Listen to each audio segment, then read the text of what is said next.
ಈಗ ಪ್ರಸ್ತಾವನೆ ಇವತ್ತು ಬಂದಿತ್ತು. UKP 3ನೇ ಹಂತದ ನಾವು ಹಿಂದೆ ಏನು ಬೆಳಗಾಂನಲ್ಲಿ ಅಧಿವೇಶನ ನಡೆದಾಗ ನಾವು ಒಂದು ಸಭೆಯನ್ನ ಮುಖ್ಯಮಂತ್ರಿಗಳ ಅಧ್ಯಕ್ಷತೆಯಲ್ಲಿ ಉಪಮುಖ್ಯಮಂತ್ರಿಗಳು DK ಶಿವಕುಮಾರ್ ಜಲಸಂಪನ್ಮೂಲ ಸಚಿವರು ಕೂಡ ಆಗಿದ್ದಾರೆ. ಅವರು ಎಲ್ಲರೂ ಕೂಡ ನಾವು ಮೀಟಿಂಗ್ ಅನ್ನ ಮಾಡಿದ್ದೀವಿ. ರೈತರು ಕೂಡ ಅಲ್ಲಿ ಬಂದಿದ್ರು, ಜನಪ್ರತಿನಿಧಿಗಳು ಇದ್ರು.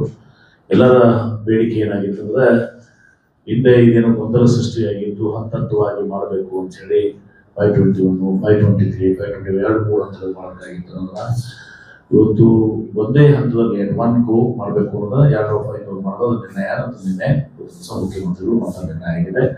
ಪರಿಹಾರಿಗೆ 2-3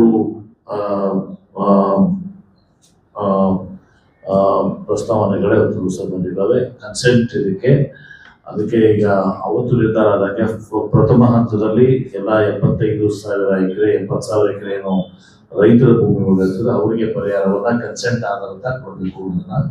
ಎರಡನೇದು ರಿಹ್ಯಾಬಿಲಿಟೇಷನ್ ಇದಕ್ಕೆ 2ನೇ ಹಂತ.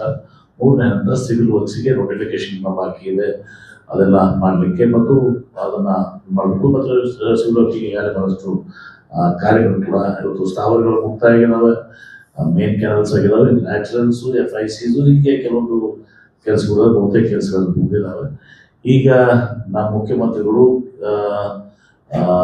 ನಮ್ಮ ಲಾ ಮಿನಿಸ್ಟರ್ HK ಪಾಟೀಲ್ರು, ಆಮೇಲೆ ಬಾಗಲಕೋಟೆ ಜಿಲ್ಲಾ ಉಸ್ತುವಾರಿ ಸಚಿವರು ಒಳಗಡೆ ಆಗುವಂಥದ್ದು ಮೇಜರ್ ಅವರಲ್ಲಿ ನಮ್ಮ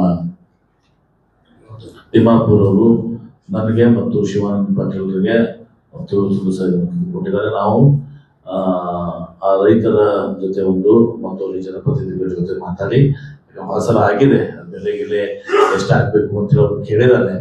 ಇವಾಗ ಅದರಲ್ಲಿ ಅವರ ರೈತರಿಗೆ ಖುಷಿಯಾಗುವ ರೀತಿಯಲ್ಲಿ ಅವರ ಬೇಡಿಕೆ ಹತ್ರ ದಿವಸ ನಾವು ಇದನ್ನ ಒಂದು ಇದು ಮಾಡಿ ಕನ್ಸೆಂಟ್, ಯಾಕಂದ್ರೆ ಬರೀ ನಾವು ಕನ್ಸೆಂಟ್ ಅನ್ನೋ ಪರ್ಟಿಕ್ಯುಲೈಸ್ ಆಗಬೇಕಾಗ್ತದೆ.